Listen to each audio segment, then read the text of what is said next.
I said 5 pages long, lots of things said. But let's just start by saying this is not in court yet, so we can discuss this. What exactly is your grouse against Mr. Peter Obi and the obedience? Yes, so in the wake up to the 2023 general election, because I'm not political, I'm just expressing my thoughts about why the opposition should come together and unite against the criminal APC and roguish APC government that always rig elections. That if the opposition is divided, that there's no way they can win. I was just expressing my political thoughts and views. The idea of the Obi candidacy excited me, and I said, but that he needed the buy-in of Atiku and Kwankwaso. I even urged Kwankwaso to deputize Obi. I urged Atiku to step down for Peter Obi, and all that. So in the process of that analysis, just expressing my views, I also said the fact that Atiku has been running for president in perpetuity, that he cannot continue to run. I was just expressing my views as a Nigerian. So then Peter Obi all of a sudden started trying to reach out to me to meet me. But at that time I was out of the country. I think I was in Dubai or somewhere. So, but he was persistent in reaching out to me. And I was avoiding him. But I didn't want to see him because I didn't want it to look like, because I've expressed my views, which seems to be like almost in his favor, he now wants to see me and corner me to be one of his supporters. I don't want to support any position because I'm not partisan. Because some people had already started even resigning from activism and joining him. So I didn't want to join his bandwagon. But I was excited by the idea of Peter Obi because, of course, Southeast has not produced a president in a very long time, except after post-independence anyway. So I was excited. So subsequently, I made some further views, and this time around he was more persistent. So one of his aides, a journalist, reached out to me. So we subsequently met, and I said yes. He commended me for some of my views and all that, and said that it would be exciting to work together. I said I'm not working with anybody. But I now made some observations about the things that he has been accused of doing in the past. Corruption. Sarah reporter reported the story where his staff was caught with money. He tried to explain it, but I was not satisfied. Then I also raised the issue about these issues of him using state resources in Anambra to invest in his family business. His explanation to me in his defense was that he had resigned from the company before he became a governor. I was flabbergasted. I couldn't just wait to get up to leave the place. I'm like, how can a man that wants to be president of Nigeria not see the clear abuse? You understand? That he has abused his office to do such a thing. He was justifying it. He didn't see anything wrong in it. I was completely disgusted. So eventually I didn't want to disrespect him, so I wanted to leave. And then he got into, because we're like in the living room, it's like a suite. Then he got into a room and said, please, he's coming. That he wants to go inside the room and he has something for me. So he brought one envelope or something like that. And said, no, this is just a small thing, it's just for coming, blah, blah, blah. I said, I laughed. I said, that means you don't know me. I said, and you are friends with Mimiko, former Governor Mimiko and others. There are people that I was close to. You will have asked them about me. If we do anything because of conviction, it's even me that will bring out of my money and support you. So he kept insisting that it's not like that, it's not what I'm thinking. I said, God forbid, I left. So, however, I never revealed what happened to anyone. So I remember vividly, he went to, was it Egypt, to inspect some power or something. At the peak of the Ekiti election, when his candidate in the Labour Party was running. So I criticized and said, you should be in Ekiti and not in Egypt. And I said, because you want to be president, you must go and campaign for your candidate and try to win. His aides, some of these young boys that are around him, started insulting me, that the reason why I'm criticizing him now is because that I was saying that he was okay, he was good. That the reason why I'm criticizing him now is that I brought a proposal to him and I demanded, is it 200 million or something? And that he told me that. I said, me? And these are his close aides. So they started doing that. So I said, oh, because I had observed the pattern about them, that they terrorize people online, insult people, slander people. His mob, his obedient mob, were practically uncontrollable during the last election.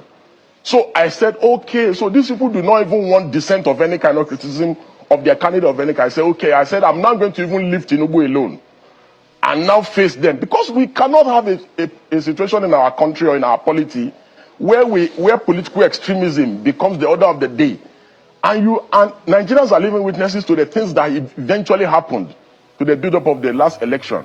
We have never had this kind of toxic political experience. Aside the Buharis, after the Buharis, the obedient mob is the most toxic political movement that we have ever witnessed in this country. They threaten Supreme Court judges, Court of Appeal Court judges, threatening artists, threatening Professor Wole Soyinka, insulted everybody in this country because of Peter. And so, what are the things I said? Everything I said is true. In a civil suit or criminal suit of defamation, justification, truth is a defense. What are the things I said? I said he's a political fraud, that he's parading himself as a messiah. Of course, he is a political fraud. Didn't he swear that he will never leave Abga? That any day he leaves Abga, let something which I won't want to say on TV. Then he left Abga. The only thing that I forgot to say, among the things that he should now add to his defamation suit, is that he's a political prostitute. Hobnobbing. And look at what he said about the people that he wanted to defeat in the last election. He said they operate a structure of criminality, but today he's with them. He has one leg in PDP, they are discussing with him, another leg in ADC, and he's still a member of Labour Party. Confused politician. So he should do his worst. The day you decide to go into politics, you want them to vote for you. That same day is the day you will start receiving insults from your friends and even your enemy. One will expect that no matter what Deji and Adeyanju have said, there's no way of going to court, because if we have 1,001 of Deji and Adeyanju opposing the candidacy of Peter Obi Gregory, are you going to be suing them on a regular basis, going to court and all that? I don't think there's anything Deji and Adeyanju has said that even Reno or Mokri have not said a million times. How come Deji and Adeyanju is being dragged? Why Reno is left behind? Is it because it's almost like an appointee of Tinubu? Now, why I'm doing this is that if you really want the same Peter Obi and you belong to that same group, obedient movement, I believe the best thing anybody can do is to convince people, not trying to impose Peter Obi on them by force, because nobody is a mugu or a fool. We should try as much as possible to campaign without anything that has to do with insulting people. As we speak, you can hear it categorically from Deji that is not even in support of whatever Tinubu is dishing out to Nigeria as we speak. But Tinubu and APC government will be so happy today seeing that even the same obedient and Deji, they are at loggerhead with each other.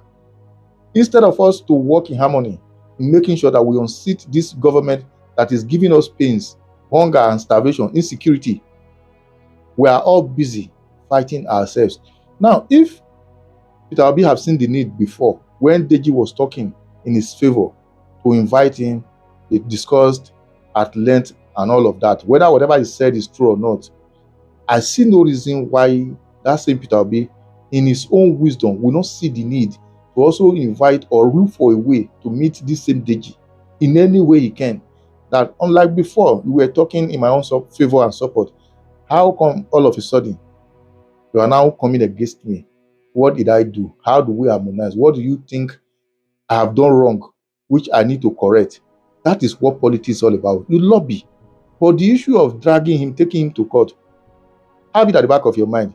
As you are going to court with Deji, there are still going to be another voices against this same Peter Obi, because they believe, whether anybody like it or not, is the best among those who have indicated interest to vie for that seat, President of the Federal Republic of Nigeria.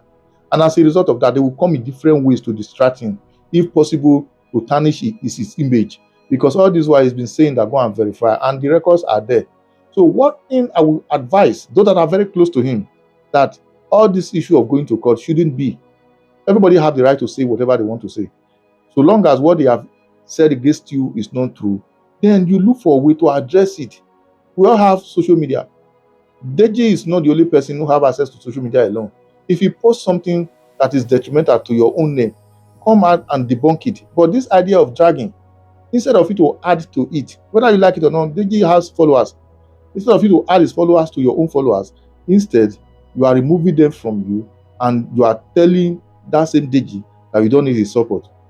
In politics, everybody, no matter how useless you are, you can still have your own nuisance value added to that same growth of that movement that will bring about the victory everybody seek for.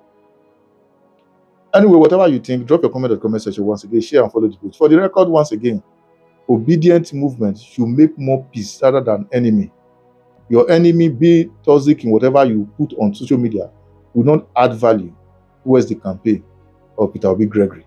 And Peter Obi Gregory, please don't heed to negative advice that will be dragging you from your house to court every now and then, instead of you to be going to different cities or states to do your campaign against 2027.